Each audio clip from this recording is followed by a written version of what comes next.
खुलुमबाय गोजोन फुंबिलि बयनिसिमबो नोंथांमोनखौ आंनि चेनेलाव गासैखौबो बरायनाय बावहरग्रोनाय थाबाय आसा खालामो नोंथांमोना खौरांखौ नायनानै मोजां मोनगोन।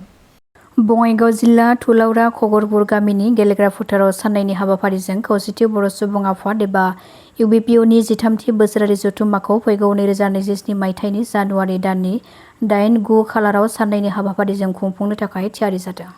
बेखौ नोजोर बोनानै 13 नं अभयापुरी बिधानसभा बियाबनि MLA भुपेन रायखौ 13थि खौसेथि बर' सुबुं आफादनि बोसोनगिरि जथुम्मानि बानजाय आफादनि आफादगिरि महरै सायख'नानै बानजाय आफादखौ दानाय जायो। बेनि अनगायैबो BKWCनिफ्राय मिथिहोनाय बादिब्ला बियाब दाफुंनाया जोबोब्लानो BKWCनि बिसायख'थियाबो खुंजागोन। बिसायख'थिया खुंजानायनि उनाव BKWCआ गामि सोसननायखौ लानानै सनितपुर आरो बिश्वनाथ जिल्लानि दान्थे बिदान्थे जानायबो सुस्रांनायनि लामायावसो होननानै मिथिहोदों। हादोरसायारि मिरु नखर मन्त्रि नित्यानन्द राय बिथांजों UBPOआ सावरायज्लायनानै BKWCनो जर'खा पेकेज हरनायनि थाखाय साननायनि बाथ्रा मिथिहोदों। BKWCनि मासिगिरि अनिल बसुमतारी बिथाङा रायजोआव फिन आरोबाव सासे उन्दै हिन्जावसाया सासे दुथां सुबुंनि बोलि जानांदों। खौरां मोननाय बादिब्ला बाक्सानि बरमायाव सासे दुथां काट मिस्ट्रि खामानि मावग्रा महिदुल इस्लामनि आखायाव जिनाहारिनि बोलि जानांदों सासे उन्दै हिन्जावसाया। न'आव रावबो गैयैखौ खाबु लानानै बे मुगैथाव खामानिखौ मावदोंमोन दुथां महिदुल इस्लामा। जाथायनि बागै नखरनि सुबुंफ्रा पुलिसनो गसर होनायनि उनाव दुथां महिदुल इस्लामखौ पक्स' आइननि सिङाव एरेस्ट खालामनाय जायो। क'क्राझार श्रीरामपुर गेटआव खनले सिन्डिकेट सोलिनायनि गोख्रों अजद होनाय बादिब्ला बथल मुंनि गेंआ सानफ्रोमबो बायजो हादोरसानिफ्राय लाबोनाय ना गारिनिफ्राय लानानै गोबां मुवा बेसाद लाबोनाय ट्राक गारिनिफ्राय गंफ्रोम ट्राक गारिनिफ्राय खमैबो 4,500 रां लानायनि अजद दैखांदों। अजद होबावनाय बादिब्ला बे सिन्डिकेटनि बथल गेंनि खर'सायाव BTCनि EM मृत्युन्जय नार्जारिनि आखाइ दङ होननानै अजद दैखांदों। बेबादि सिन्डिकेट सोलिनायनि जाहोनाव गोबां जायगानि सुबुंफ्रा गोबां रां होनानै नाखौ बायनानै जानो गोनां जादों। बे सिन्डिकेटनि रां खांनायाव बथल मुंनि सुबुंजों लोगोसे आरोबाव सासे आनबार मुंनि सुबुंनि मुङाबो मख'जादों। मिथिनो हानाय बादिब्ला आनबारा गुमा बियाबनि MCLA इन्दासालिनि बिफं होननानै खौरां मोननाय जादों। बे सानै सुबुंनि दैदेननायावनो श्रीरामपुर गेटआव सानैसो सुबुङा रां खांनायखौ जागायो आरो नाथाय बे सिन्डिकेट सोलिनायनि अजदखौ होयोब्लाबो पुलिस बिफानाबो जेबो राहा लायैनि गोख्रों अजद दैखांदों रायजो राजाफ्रा। काछाराव फिन आरोबाव गोबां कौटि रांनि याबा टेब्लेटफोरखौ हमनो हादों। मिथिनो मोननाय बादिब्ला खमैबो 8 कौटि रांनि याबा टेब्लेटफोरखौ पुलिसा गंसे सन्देहगोनां स्कुटि गारियाव सिग्रोमनानै खमैबो 40,000 याबा टेब्लेटफोरखौ बोखांनो हानाय जादों। बेनि अनगायैबो बे जाथायजों सोमोन्दो थानाय सानै जियाबुर रहमान बरफुया आरो गुबुन सासे तैबुर रहमान बरफुयाखौ एरेस्ट खालामनो हादों।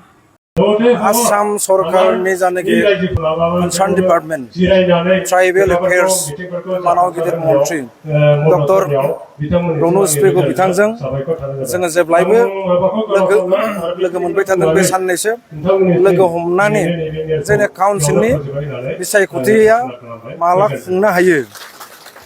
खुंनो हायो बेनि बागै जों सावरायबाय थादों। बिथाङा स्पष्ट भाबै निर्देश होदों हानायमानि थाबै इलेक्सन मोनसे खुंनांगौब्ला जाखिनि प्रसेस जाखिनि डेभेलपमेन्ट नांगौ जोंनि डिलिमिटेसन कनस्टिटुएन्सि फोरनि लोगोसे जोंनि भटार लिस्ट प्रिपेरेसन लोगोसे जोंनि पोलिं स्टेशन सायख'नाय बेफोर प्रक्रियाखौ थाबै फोजोबनांगौ।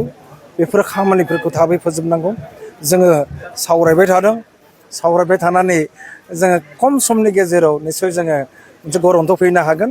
जोंनि गामि फोसावनाय खामानिया जोबाखैब्लाबो जाखिनि एसे दंबोयो बेखिनिखौ जोङो आसा खालामदों खम समनि गेजेराव जों फोसावजोबनो हागोन। कार्बि आंलंनि बर'फोरा दाबो सिडुल ट्राइब जायाखै बे UBPनि मोनसे दाबि।